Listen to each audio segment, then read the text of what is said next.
I just wanted to start off with a little note that one of the communications team received today that was forwarded to me. And this is a little drawing of a heart with a beautiful little handwritten note inside from a little girl by the name of Maddie, who's 8 years old. And she did this last night and put it on her parents' bed before she went to bed. Her grandmother was babysitting her. And so this morning I got a note with Maddie's note. And it says, and it's got a drawing of her whole family inside a heart. It says, "We will stay together. We are in this together. COVID will not stand in the way. We do not let COVID get in the way of our happiness. We will not respect COVID. We all hate COVID." And then it has a picture of Maddie, Dave, the dad, Shannon, the mom, Cece, the sister, and Tilly, the dog. So anyway, that made my day this morning. A nice little way to start the day in terms of all the things that we have to face. So when you get your bucket of energy filled up with positive things like that, that's good. So good afternoon. Bonjour à toutes et à tous. When I spoke to you yesterday, and the Premier spoke to you yesterday, we talked about being prepared to move to a full lockdown to arrest the spread of COVID-19 whenever and wherever that became necessary. And for Zone 4, which is the Edmundston Grand Falls area, that time is now. So the growth of cases in this zone and its spread through several workplaces and long-term care homes has really reached the point where the strongest measures are needed. L'augmentation du nombre de cas dans cette zone et la propagation du virus dans plusieurs lieux de travail et d'établissements de soins de longue durée sont telles que nous devons prendre des mesures plus rigoureuses. Santé publique a recommandé au cabinet que la zone 4 passe à la phase de confinement complet à compter de minuit samedi soir. Nous visons ainsi à réduire les possibilités de transmission du virus en faisant en sorte que les gens limitent leurs déplacements le plus possible. Cette mesure signifie qu'il ne faut pas entrer dans la zone 4 ou en sortir sauf s'il s'agit d'un déplacement essentiel. Veuillez rester le plus possible à la maison avec votre bulle d'un seul ménage. Le confinement dans la zone 4 sera en vigueur pendant au moins 14 jours. Nous évaluerons la situation tous les 7 jours et le cabinet pourrait prolonger ces restrictions au besoin ou ralentir. Public Health has recommended to Cabinet that Zone 4 move to a full lockdown. This will take effect at midnight Saturday. Our objective is to reduce opportunities for transmission by having people limit their movements to the greatest extent possible. This means no unnecessary travel in or out of Zone 4, so please stay at home within your single household bubble as much as you can. The lockdown in Zone 4 will be in effect for at least 14 days. We will evaluate the situation every 7 days, and Cabinet may extend restrictions if required. Minister Shephard will outline the details of the lockdown phase in a few minutes. The measures being announced today are stern, but they are necessary. Consider these facts. On January 6th, there were 7 active cases of COVID-19 in Zone 4. That number doubled in just 2 days. By January 11th, the number of cases doubled again. 4 days later, it doubled a third time, and by January 19th, it had doubled a fourth time. From those 7 cases we reported 2 weeks ago, there are now 129 active cases in Zone 4. This includes 19 new cases being reported today in Zone 4. At the current pace, that number will exceed 200 active cases early next week, and potentially 400 active cases before the month is over. There are now 309 cases per 100,000 people in Zone 4. That's nearly 6 times the rate for New Brunswick as a whole, which is 59 cases per 100,000. Le 6 janvier, il n'y avait que 7 cas actifs de COVID-19 dans la zone 4. Ce chiffre a doublé en seulement 2 jours. Le 11 janvier, le nombre de cas actifs avait redoublé. Et 4 jours plus tard, il avait doublé une 3e fois. Le 19 janvier, il avait doublé une 4e fois. Nous sommes passés de 7 cas actifs dans la zone 4 il y a seulement 2 semaines à 129 cas actifs à l'heure actuelle. Ce total comprend les 19 nouveaux cas que nous nous annonçons dans cette zone aujourd'hui. À ce rythme, la zone comptera plus de 200 cas actifs au début de la semaine prochaine et pourrait avoir 400 cas actifs avant la fin du mois.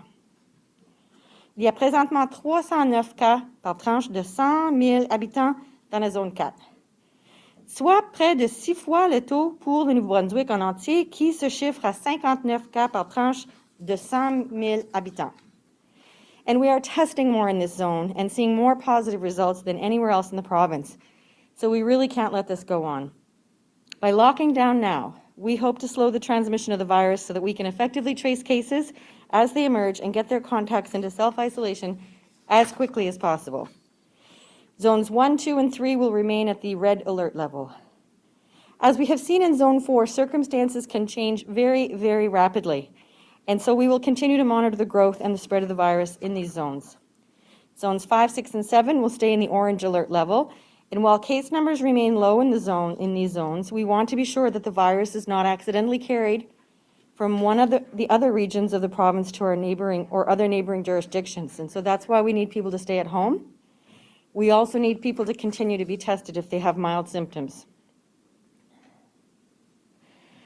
Aujourd'hui, j'annonce qu'il y a 30 nouveaux cas confirmés de COVID-19 au Nouveau-Brunswick. Il y a 8 nouveaux cas dans la zone 1, soit la région de Moncton et du sud-est du Nouveau-Brunswick. Dans la zone 2, qui comprend les comtés de Saint John, Kings et Charlotte, il y a un nouveau cas. Dans la zone 3, soit la région de Fredericton et de la vallée de la rivière Saint-Jean, il y a un nouveau cas. Dans la zone 4, comme je l'ai mentionné, il y a 19 nouveaux cas. Il y a un nouveau cas dans la zone 7 sur la région de Miramichi. Toutes ces personnes s'isolent à l'heure actuelle et la cause de ces cas fait l'objet d'une enquête. Il y a maintenant 331 cas actifs de COVID-19 dans la province.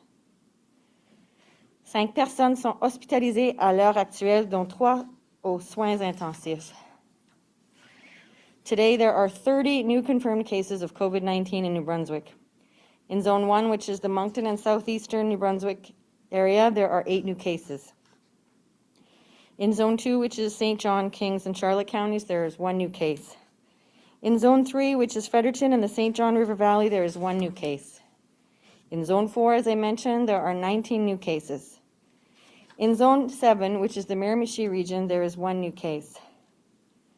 These individuals are all in self-isolation, and the cause of these cases remains under investigation. There are now 331 active cases of COVID-19 in New Brunswick. There are 5 individuals in hospital, including 3 who require intensive care. So please keep these New Brunswickers in your thoughts. I want to expand on comments I made yesterday regarding schools and COVID-19.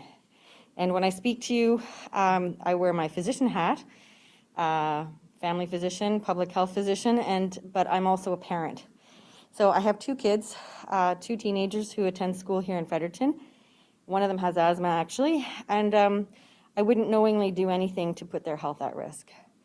So unless I get a call from public health informing me that they are a close contact of a case or a case, they'll be going to school in the red and orange alert level in those zones. That's why we're keeping the schools open, because schools are the safest place for our children to be. And it's not just an opinion, it is rooted in science. So I know that's hard to understand if you don't have all the information in front of you. So I just want to let you know that as of January 19th, we have seen COVID-19 cases in 32 schools across the province, but we haven't seen a case where the virus was transmitted directly from one student to another. Of the COVID-19 transmissions in the schools, 20% were student to staff, 40% were staff to student, and 40% were staff to staff.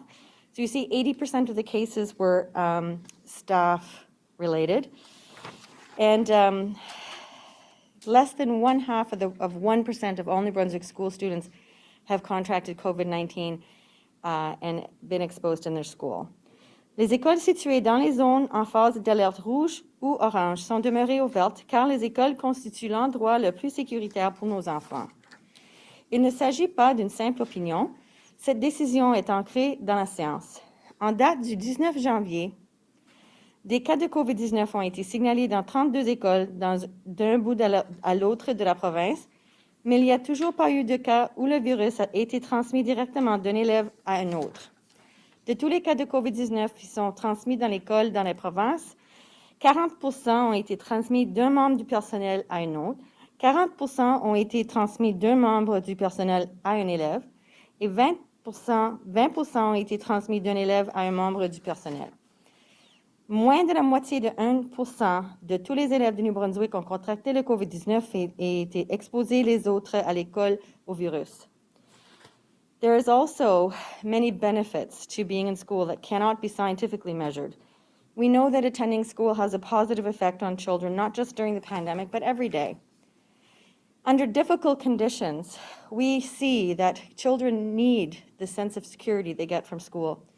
In school, they are interacting with their peers in a safe environment, and by continuing to learn and play together, they acquire the skills they need to function during difficult times. The predictability of the school environment helps to counter all of the unpredictable things that are happening in their lives because of COVID-19. When we can maintain as normal a life as possible, we reassure children that everything is going to be okay. À l'école, ils interagissent avec leurs pairs dans un milieu sécuritaire. En apprenant et en jouant ensemble, ils peuvent acquérir les compétences dont ils ont besoin pour continuer à bien fonctionner en ces temps difficiles. La prévisibilité du milieu scolaire aide à contrer les répercussions de toutes les autres choses imprévisibles qui peuvent se produire dans leur vie à l'heure actuelle à cause du COVID-19. It is by example that we teach our children how to cope. When we model appropriate coping, we teach them how to more effectively cope in these difficult times. We all need to reach deep within ourselves in the coming days to find the resilience we require to get through the months ahead. Please look after your mental health, no matter what part of the population you belong in. Whether you're working, whether you're at home, everybody needs that support. So please do check our website for those mental health supports. Si vous avez des amis ou des membres de la famille dans la zone 4, communiquez avec eux. Faites-leur savoir que vous pensez à eux et que vous les appuyez en ces temps difficiles.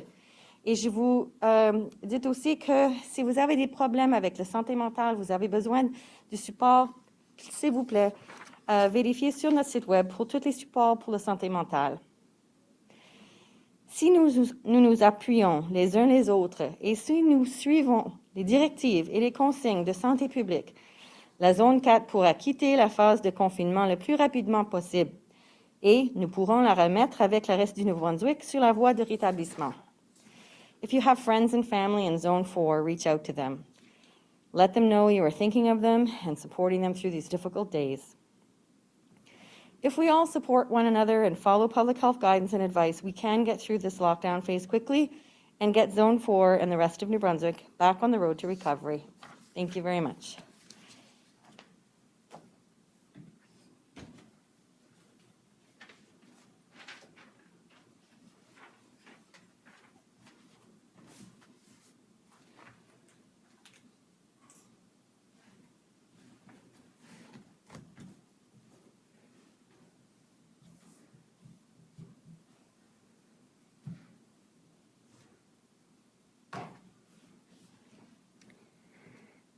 Good afternoon, bonjour.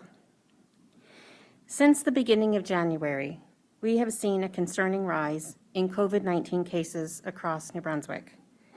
We have taken steps to contain the virus, first moving the entire province to the orange level, and then moving 4 health zones to red.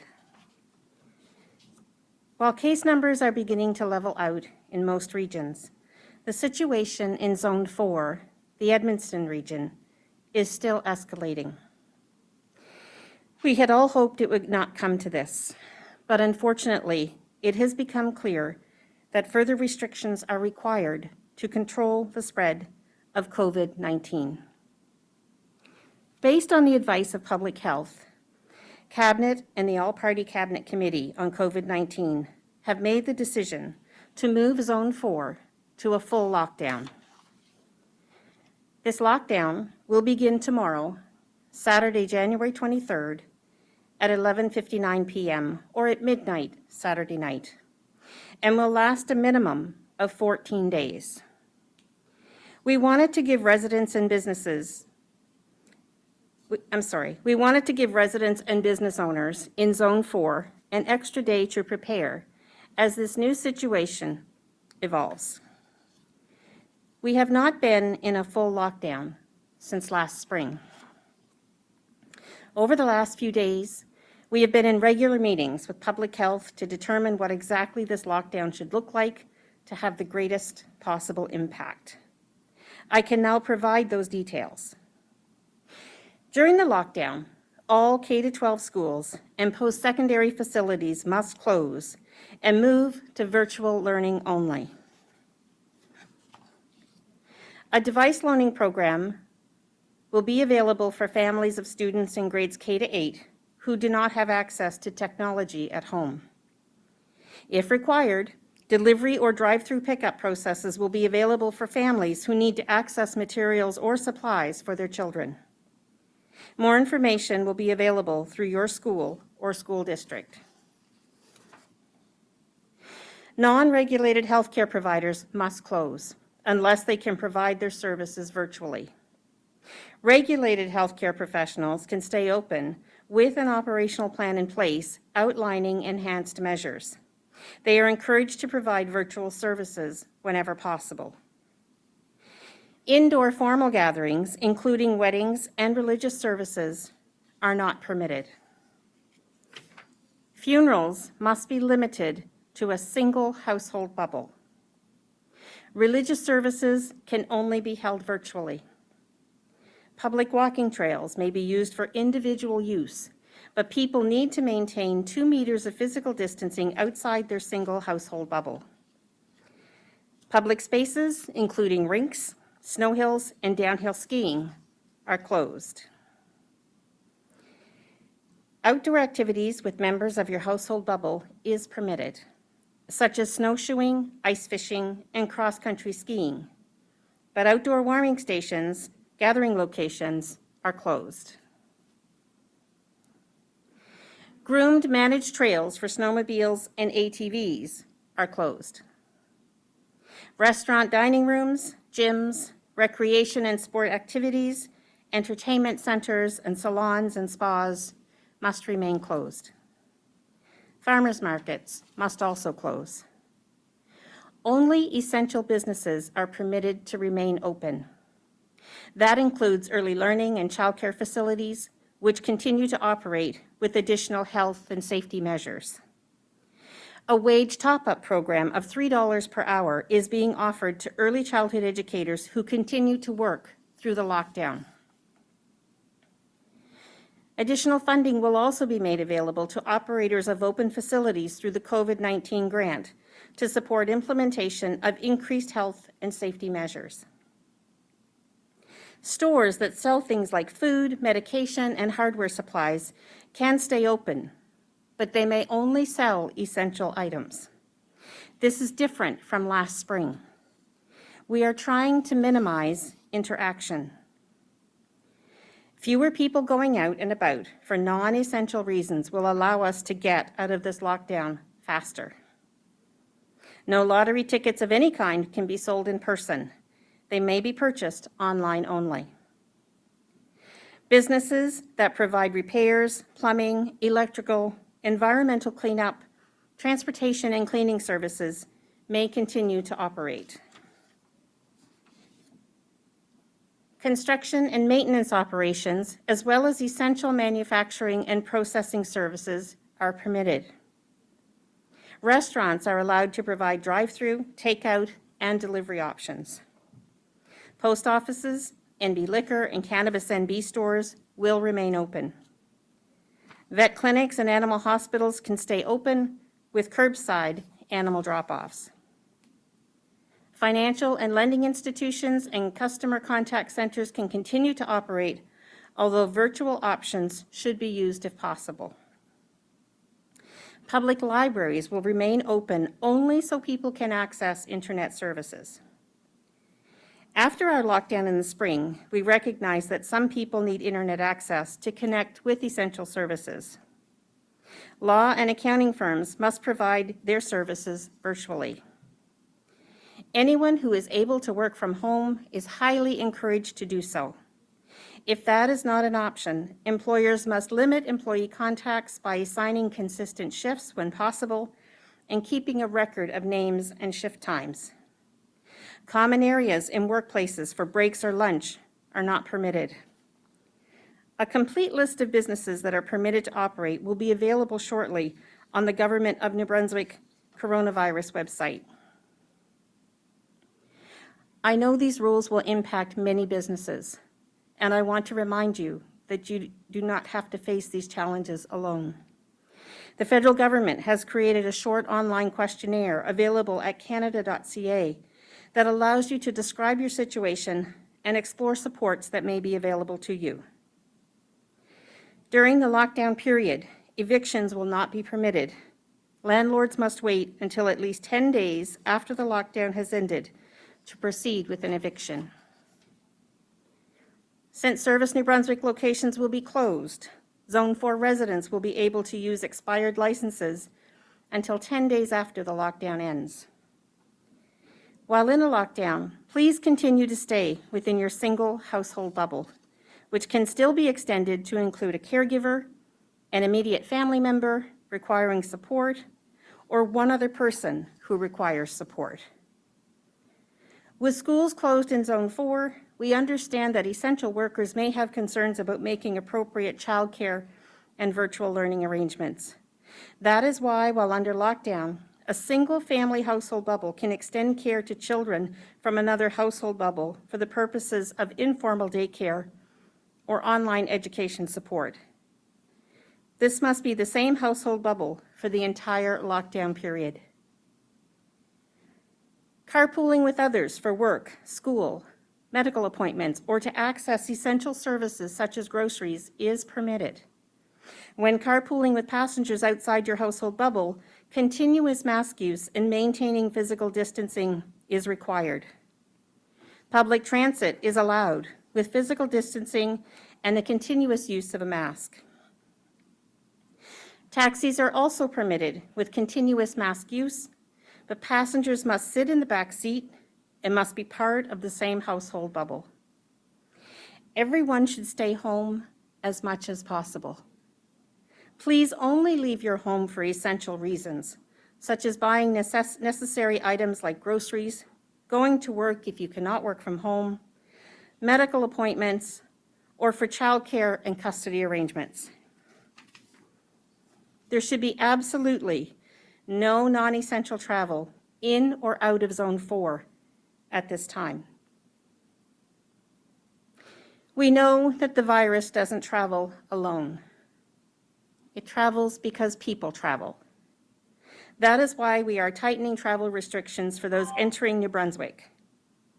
These new rules will also go into effect tomorrow, Saturday, January 23rd at midnight, and will apply to all health zones. Generally speaking, people entering the province will have to isolate for 14 days away from others. There are few exceptions to that. Those who travel back and forth daily for work, truck drivers, and those who must travel for medical care, childcare, and child custody. Those travelers will still have to be tested weekly, and we will be improving testing access to help with that. People from Louistique and Pointe-à-la-Croix can still cross the border for medical appointments and to fulfill child custody arrangements.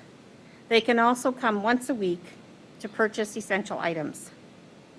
They will be subjected to mandatory weekly testing. I know these restrictions will be difficult to follow. We are asking a lot of New Brunswickers, particularly now residents of Zone 4, and I do not take that lightly.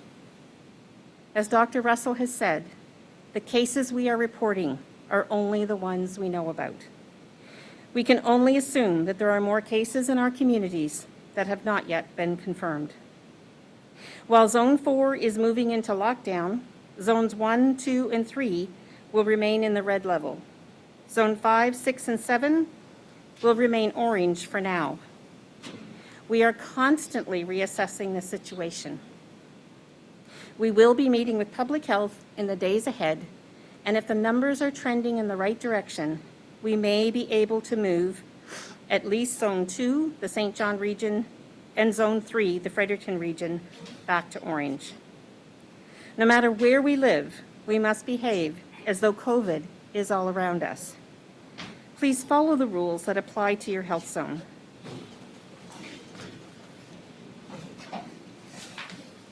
If you are experiencing even one symptom, self-isolate at home and contact 811 to arrange to get tested.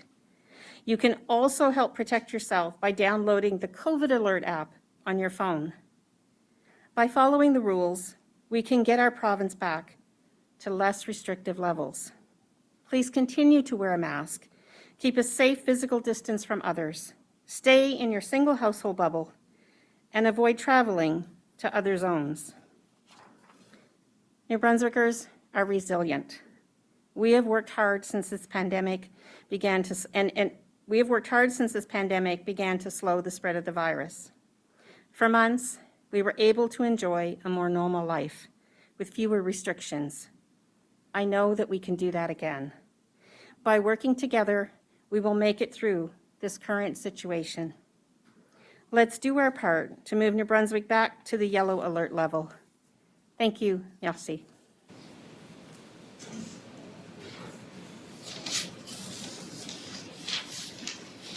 Thank you, Minister. Thank you, Dr. Russell. Merci beaucoup, Madame la Ministre. Dr. Russell. Nous allons maintenant procéder aux questions des journalistes. Vous avez toujours le droit de poser vos questions dans la langue de votre choix. Chaque journaliste aura une question et un suivi. Voulez-vous assurer de désactiver le son de vos micros, s'il vous plaît? We'll now proceed with questions from members of the media. Each reporter will have one question and a quick follow-up. You have the right to pose your question in the language of your choice, and please ensure your microphones are placed on mute. Speak clearly in the phone. Adil Ibrahim, CBC. Thank you. This question is for Dr. Russell. What do we know, if anything, about how the outbreak at the poultry plant started and how much that outbreak precipitated in cases to where we are now?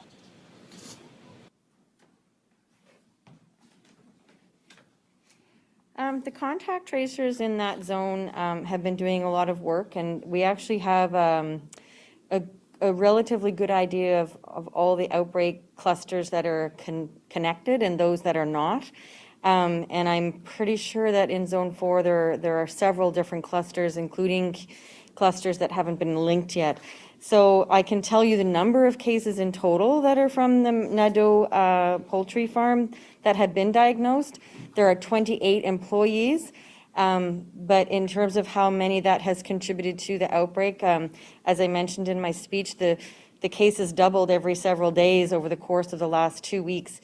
So some of those were as a result of the Nadeau cases, but the Nadeau cases, the investigation is still going on. And really those cases only came to light with respect to the mass testing that's being done every several days at that time. So whenever that would have started, then you would have seen more of the cases turning up there. But in terms of how they've contributed overall, I can just tell you that the total number is 28 out of the active cases that are there now. Ms. Ibrahim, do you have a follow-up? Yes, so the South African and UK COVID variants were both detected in Nova Scotia.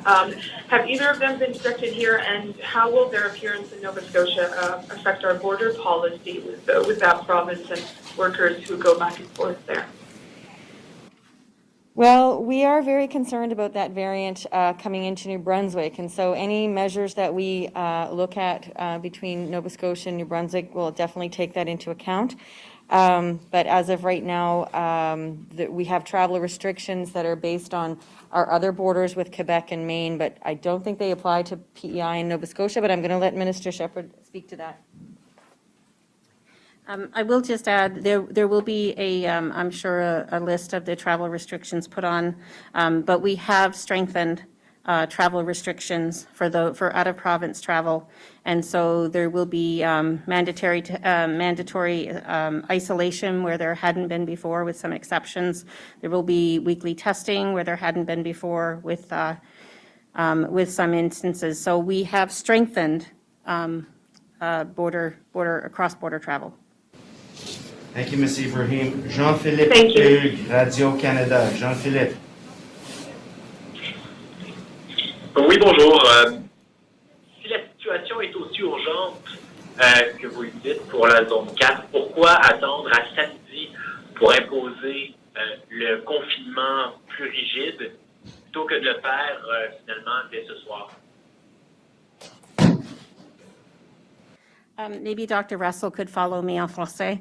The reason we're giving 36 hours is for public safety to get in place. It's for people to prepare, to know that some businesses are going to close and they won't be able to access them. Of course, time is of the essence, but we also know that this will be a more difficult period for many people. We want to make sure that they have the supplies they need in order to proceed, to go out as little as possible once the lockdown is in place.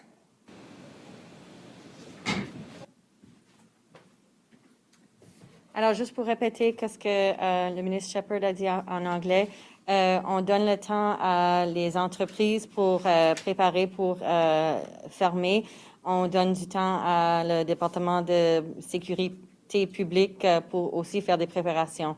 Alors, c'est pour ça qu'on donne les gens du temps pour préparer avant les changements. Monsieur Hugues, as-tu un suivi?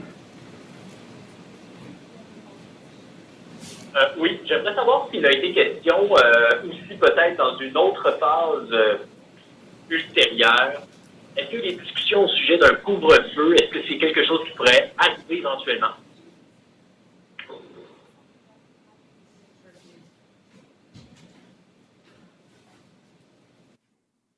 Again, I'll respond and ask Dr. Russell to follow me up. Curfew has never been off the table, sort of speak, but we believe that with businesses closed, with takeout only, with delivery services, the curfew is not as necessary at this time. So it really wasn't on the table for this discussion. It has been on the table prior, but with all of the restrictions in place, we felt that we were sort of eliminating the need for that.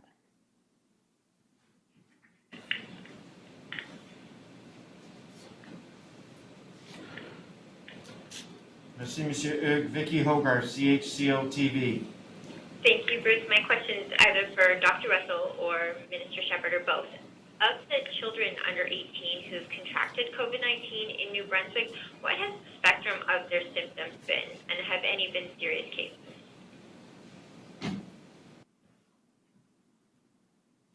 Hi, Vicki. Thanks for the question. I don't have that kind of granular information. I can just talk in broad strokes about the likelihood that a lot of them were asymptomatic, and the likelihood that if they did have symptoms, they were mild, because that is the data that we see in other jurisdictions. But I don't have that granular level of detail, but I'll see if I can get it for you.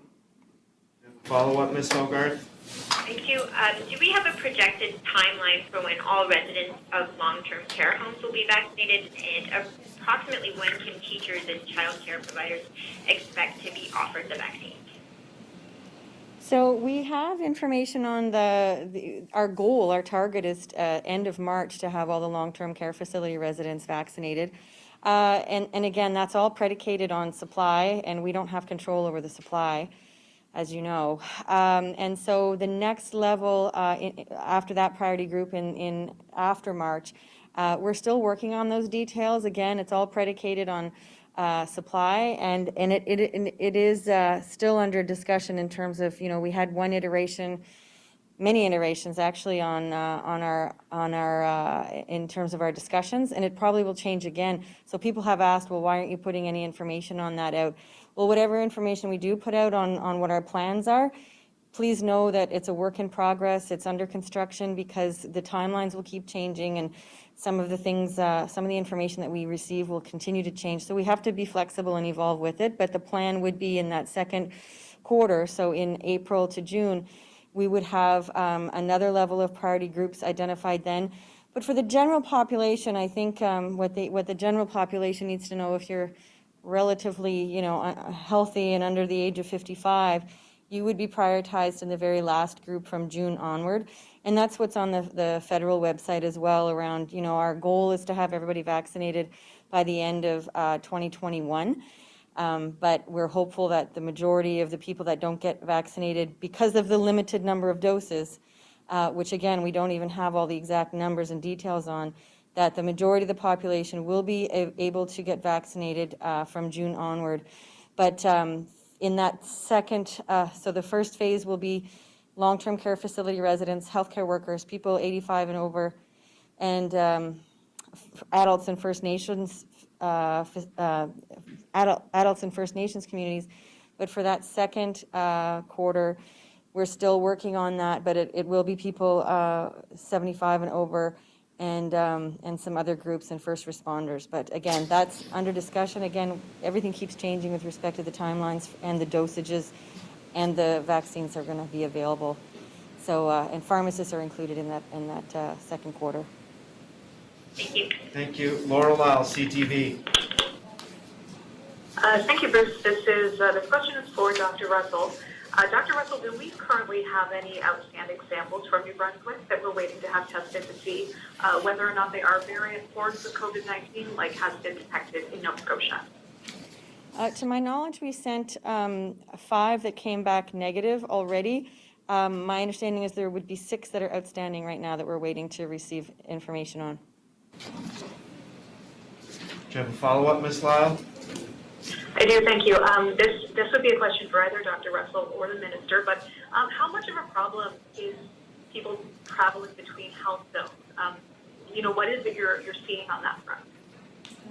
I'll just speak a little bit on the transmission side. We have seen transmission across zones. That is very, very common. So we obviously, with the zones that are in the in the red level right now, we want to stop that transmission across zones. I mean, there are some zones that either have no cases or very few cases, and we certainly don't want them to start popping up there. So again, limiting your travel for essential reasons only is very, very important, because the only way to stop COVID is to stop moving, and that's how you stop the transmission. I can just add a little bit to that, Laura, that public safety is really the ones who would keep data on this. I don't think that it is a prevalent problem. I think the majority of New Brunswickers are really doing everything they can to slow the spread of COVID. And with some of the more higher levels of orange and red, people have been pretty compliant in helping us keep the spread down. So I don't have any real data for you, but we can check with public safety to see if they have anything to share. Marie Sutherland, CBC. Hi, yes, so further to that, Minister Shephard or Dr. Russell, are you saying then there won't be any enforcement of traveling outside of zones, like particularly in Edmundston, if it's in full lockdown? What I'm saying is that people can travel for essential reasons only. And so if there is an obvious non-compliance, I do believe that public safety is issuing fines, and I'm sure that that there will be consequences to some who decide to travel for non-essential reasons. But the majority of New Brunswickers are complying, and we hope they continue to do so. We encourage them to do so. It is with their help that we can stop this the spread. Ms. Sutherland, do you have a follow-up today? Yes, I do. Dr. Russell, we have been made aware of a report of supply teachers teaching at a school that was closed later that day because of a confirmed case, and then teaching the following day at another school without first being tested. And I'm wondering if you're aware of this incident, and are supply teachers somehow flying under the radar? Are they included in the red phase rules? I'm just going to answer another question. I'm coming back to the UK variant that somebody else asked about. We've actually sent 19 specimens to NML, which is the National Microbiology Laboratory in Winnipeg. since December 23 to get sequenced for the variant, and we've had 8 negative results, and we have 6 more to come this week. More specimens have been sent recently in the last 2 weeks just because there have been more cases overall. But coming back to your question about a supply teacher, I can't speak to specific situations or cases. I can just let you know that, when public health does the investigation with EECD and the school involved, whatever school is involved, they're working at the regional level, at the local level on those issues. Thank you, Ms. Sutherland. Okay, Emma sorry, McPhee. can I just follow up on that just a little bit? So I'm not asking for speaking to specific incidents at all here, but I'm just wondering, are supply teachers then, they are included on this red phase rule that all teachers and staff must be actively screened each day? Well, we can talk to education about what that all entails, but my understanding is that if a school has a case that's positive, the contact tracers work with that school, with the principals, with the community, the school community rather, to educate and make people aware of the situation, and they have operational plans around that. Thank you, Ms. Sutherland. Emma McPhee, Telegraph Journal. Yes, my question is for Dr. Russell. In the red phase, school buses may operate at full capacity, while public transit buses must have 2 meters distance between riders, which is about 9 riders per bus. So why are school buses considered safer than public transit buses? And is there any move to increase passenger limits in the red?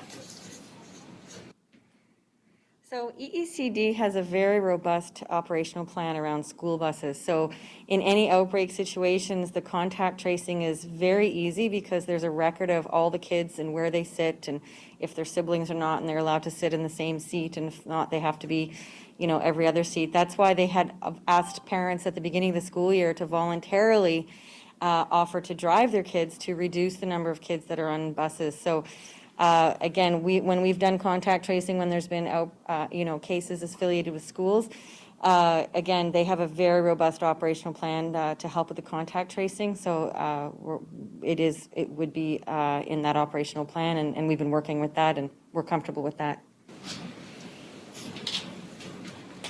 Ms. McPhee, do you have a follow-up? Yes, I do. I'm wondering, have any Parkland St. John workers been disciplined or have been charged under the Emergency Measures Act during the outbreak there? I didn't hear the question. Sorry, I didn't hear the question. Can you repeat that, Ms. McPhee? Yes. I'm wondering, have any Parkland St. John workers been disciplined or have been charged under the Emergency Measures Act during the outbreak there? I have not heard of any such thing. Yeah, no. And just coming back to the question around the school buses, so the transit system, the changes that Minister Shephard was announcing today are really around the lockdown phase in terms of what would be allowed for transit. And for school buses, since there's no school in the lockdown phase, so the buses run the same way in all phases for the schools. Thank you, Ms. McPhee. Danielle Edwards, Canadian Press. Hi, I believe this question Okay, tell her. was best answered by Dr. Russell, but I wanted to ask if there's any sort of evidence as to why New Brunswick is kind of in this position where cases seem to be rapidly increasing and the rate of transmission is increasing, especially considering that other provinces in the Atlantic region seem to have kind of gotten it under control. Hi there, the translator can't hear you. Are you able to repeat the Can question you and be a speak bit up? louder, Ms. Edwards, please? Sure. I'm asking if Dr. Russell could explain if there's any sort of evidence as to why New Brunswick has kind of found itself in the position that it's in, considering that other provinces in the Atlantic region, including Nova Scotia and Newfoundland, seem to have gotten their case count under control. It seems like there's definitely concerns about increasing rate of transmission of the disease. So for New Brunswick, the cases that we've seen that originated, the outbreaks that we're seeing now across the province, really started with the holiday season and Christmas gatherings and New Year's gatherings where people attended with symptoms. So that's really how everything started here, and the travel-related cases have continued during that time as well. You know, I can't say why there are more travel-related cases here than PEI or Nova Scotia, but certainly we still see quite a number of travel-related cases. And we assume that's going to continue, with the exception that now that we're having stronger border measures and stronger measures for travelers, then hopefully that will decrease. So there are multiple risks with New Brunswick in terms of being next to Maine, being next to Quebec, and those populations, those jurisdictions have increasing number of cases and had increasing number of cases, and we are in such close proximity to those places. The number of cases going up in all jurisdictions in Canada and in the US and globally means that the risk of a traveler bringing, every traveler has a higher risk of bringing COVID with them, and now we are worried about the UK variant. So we haven't found it yet, but certainly we're very, very concerned about it. So I think it's a combination of our proximity to our borders, perhaps a higher percentage. We do know, actually, Department of Public Safety gave us the information around how many more travelers we had over the holiday season. And we had almost 3,000 more travelers around that period of time than we normally do. So we do know that the number of travelers did go up. And again, each one of those travelers brings an increased risk of travel-related cases. So those are the combination of conditions that we experienced here, and obviously has contributed to ongoing spread. Thank you, Doctor. Ms. Edwards, do you have a follow-up?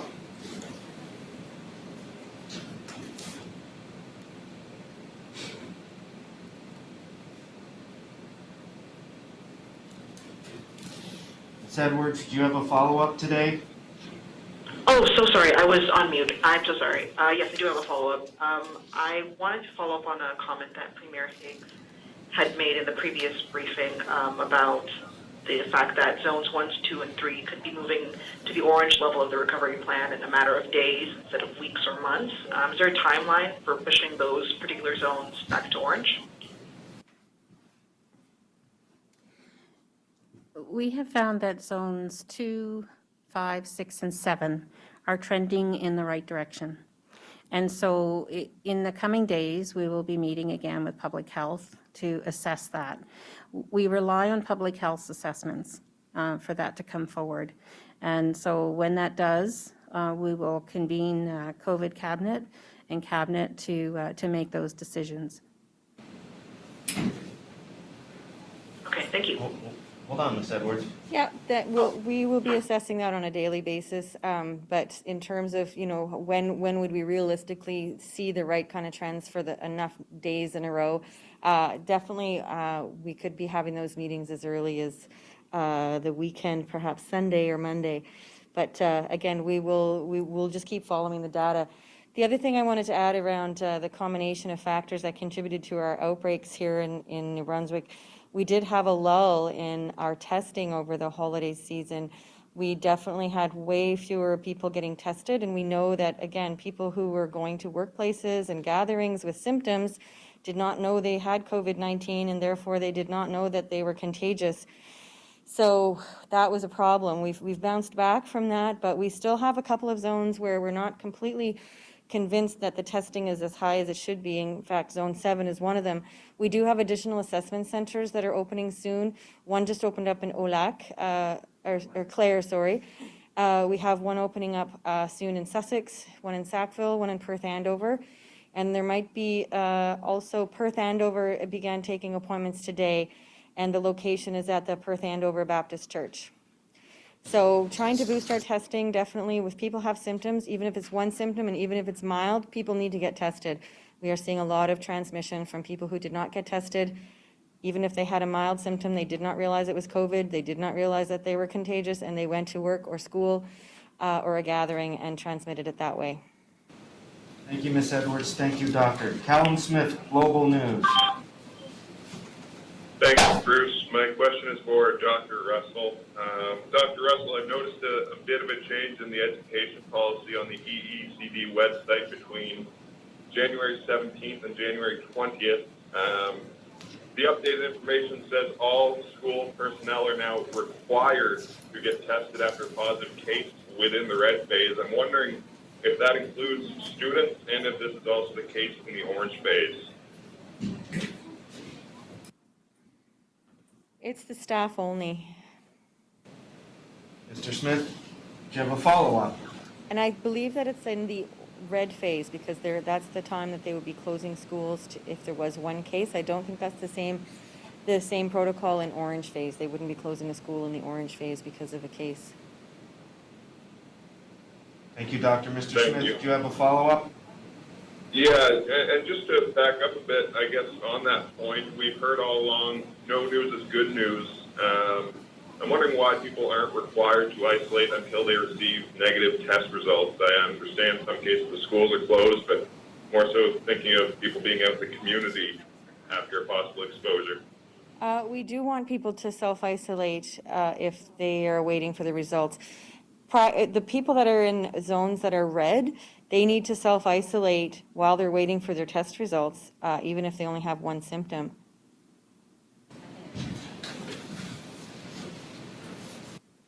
I think I could clarify that when no news is good news was referred to, it was referred to when public health was doing contact tracing for a school. And so I believe Minister Cardy mentioned that no news is good news. If you don't hear from public health, then you're okay. You would be contacted if you were at risk and need to isolate or get tested. Mr. Smith? I think that covers it. Thank you. Thank you. Simon Delattre, l'Acadie Nouvelle. Oui, j'ai une question au sujet de finalement les attentes pour les écoles. Qu'est-ce qu'on attend en termes de continuité des apprentissages pour les élèves et pour s'assurer de leur bien-être de ces prochaines semaines? Monsieur Delattre, peux-tu parler plus fort dans votre téléphone, s'il vous plaît? Oui, absolument. Donc, ma question est de savoir comment seront assurés la continuité des apprentissages pendant ces 2 prochaines semaines dans les écoles et aussi comment les écoles vont rester en contact avec les jeunes.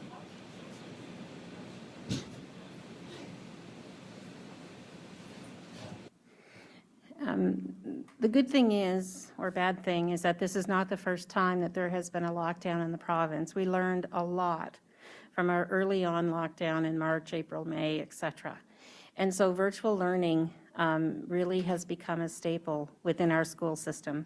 EECD has a very large and robust plan to deal with school shutdowns. And so internet access, of course, is important. That's why we're keeping our libraries open for students who maybe don't have internet at home. And teachers have become very creative in staying close to their classes. So I don't perceive it as a serious problem.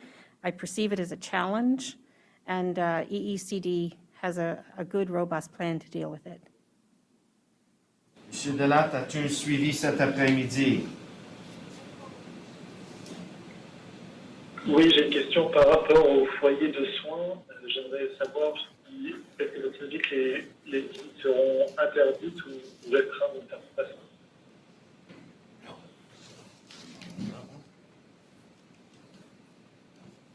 Peux-tu répéter, Monsieur Delattre? C'est plus fort, s'il vous plaît. Plus fort, Simon. Plus fort. Oui, la question est de savoir si les visites seront permises dans les foyers de soins. Dans les phases orange ou rouge ou... Dans la zone 4. The lockdown. Non. No. Merci, Monsieur Delattre. Andrew Waugh, Brunswick News. Yeah, hi. I may have missed this. I'm just wondering, what's the plan for rapid/mass testing in Zone 4 now that things are so far out of control? Hi, Andrew. We're not doing mass testing at this point in time. We are continuing with our targeted testing. So we did open up another testing center in Madawaska in Clare, correct? Clare. and because there were people that would find it inconvenient to drive all the way to Edmundston. We are continuing to do any of the long-term care facilities or adult residential facilities that are impacted, they're being all mass tested. The NADO facilities being mass tested. And Clare, right now, that testing center is quite busy, so they're going to extend the hours there today. So there's lots of access for testing. The best testing, Andrew, is really testing people who have symptoms. And that's sort of what got us into trouble in the first place, is that people who had symptoms did not get tested. And I do want to give another plug for Zone 7 because they're testing. We had a conversation, Andrew, you and I, the other day, and when I re-looked at the numbers, we really do need to get those numbers up in the Miramichi. So testing is the key. Targeted testing is the best way to use our resources in terms of finding cases. We do test asymptomatic close contacts on day 10. We do a lot of testing. We do a lot of sentinel testing and travel-related testing for workers who are essential, who are crossing the border. So that's continuing. We also do pre-op testing as well. So there are many other opportunities for asymptomatic testing to be done, but we're not going to do a mass asymptomatic testing. We did 2 rounds of that in Zone 5. One in the first outbreak they had, and over 5,000 people were tested. They all came back negative. And in the second round of testing, when Zone 5 had another outbreak, we did over 3,000 tests, and 2 of them came back positive, and one of those people actually had symptoms. So they really should not have been mass tested for, in that group. But so that's what we're working with for now. Mr. Waugh, do you have a follow-up this afternoon? Yeah, I do, thanks. Minister Shephard, I want to go back to the question that Marie Sutherland was talking about.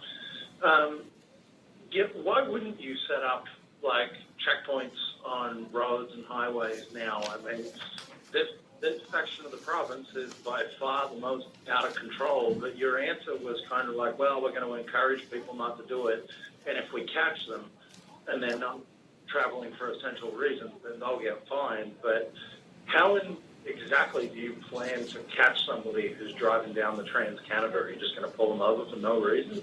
How's that going to work?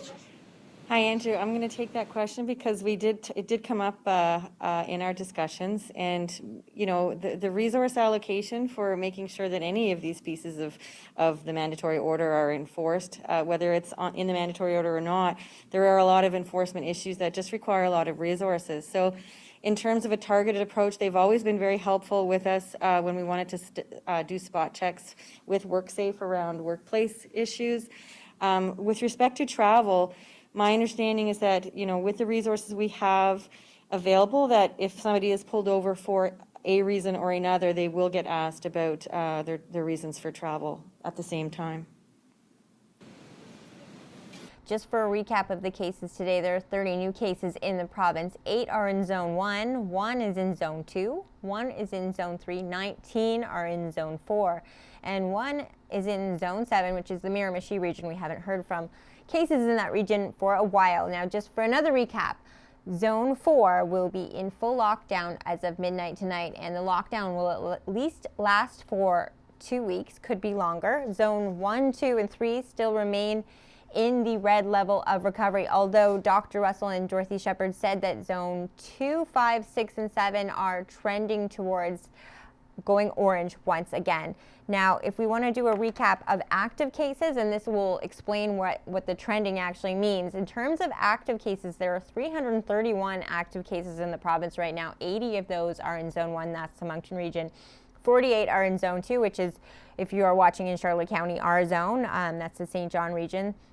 41 are in Zone 3, the Fredericton region. 129 in Zone 4, that's the Edmundston region. That's a lot of the reason for the lockdown right now and how they're hoping to get things under control. There are 9 active in Zone 6 and 1 active in Zone 7. Now, if you heard Dr. Russell mention today and Minister Shephard, there were 2 cases in Nova Scotia found of the UK variant, which is worrying. And I believe that is why they're changing the travel restrictions to have everyone entering New Brunswick isolate for 2 weeks. I will update for sure on the exact requirements and new guidelines. I'm not sure I heard that information correctly during the conference, so I will post about that later. 19 samples so far from New Brunswick have been sent to Winnipeg. That's where the national laboratory is, where they do test for the UK strain, as well as now there's a strain from Brazil and South Africa that can be tested for if there is suspicion that someone may have come in contact with that variant. If there is an update tomorrow, I will let you know on Facebook as soon as I find out. I don't know if there will be one on the weekend, but as we know, last weekend there was an update on Sunday, so that could be something that happens. I will update it as soon as I know, and I will join you again. I'm Vicki Hogarth from the CHCO News Desk.